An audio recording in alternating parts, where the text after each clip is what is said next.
Welcome back to Press Review. Let's start by taking a look at today's front pages in the Middle East.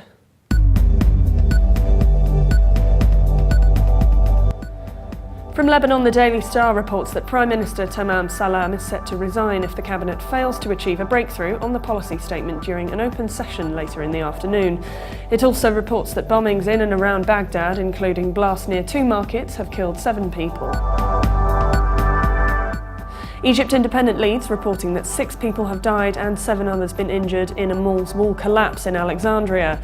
It also reports that Tourism Minister Hisham Zazu extended the ban on forming new travel agencies for the 3rd year, as the market has no need for it now.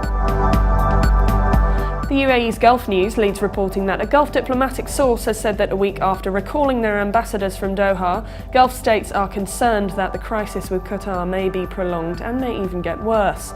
It also reports US prosecutors saying Devyani Khobragad, the Indian diplomat whose arrest for visa fraud in New York triggered an international row, may face new charges after winning dismissal of the case.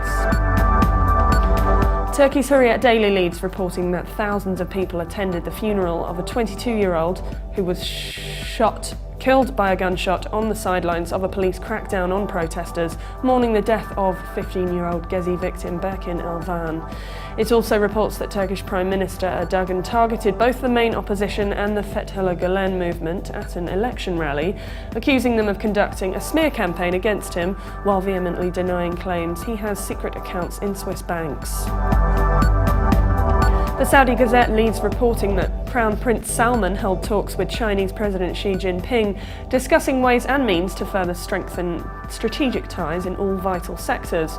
It also reports that developers are investing new kinds of passwords that are easy to remember and more sophisticated than ever, using visual patterns and even body parts to identify the person. And from Israel, the Jerusalem Post leads reporting that militants in Gaza continued with rocket fires despite earlier claims of an Egyptian-mediated truce reached with Israel. It also reports that a UN official gave a boost to the battle Jewish organisations are waging to protect the ancient ritual of circumcision, when he told the Human Rights Council it was a right that should be protected. Now let's take a look at the top Middle East news from UK papers.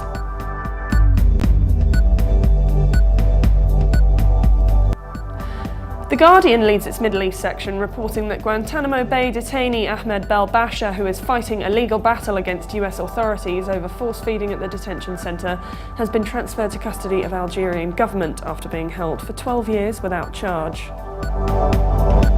The Independent leads its Middle East section reporting that Saudi Arabia's Interior Ministry has banned 50 names they argue contradict the culture or religion of the kingdom.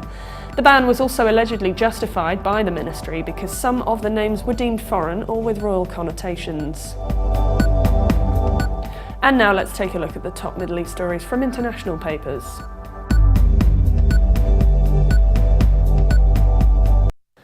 China's Global Times leads its Middle East section reporting that Palestinian President Mahmoud Abbas has said that the Palestinian side was not asked to extend the current US-mediated peace talks with Israel beyond the 9-month deadline. After meeting with visiting British Prime Minister David Cameron in the West Bank city of Bethlehem, Abbas said that the peace talks are set to last for 9 months and will end in April.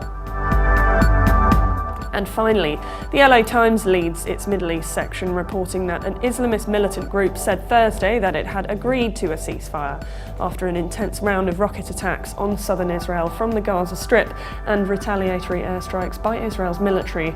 But according to Israeli media reports, several more rockets fell on Israel. And for more updates, please visit Levant.tv.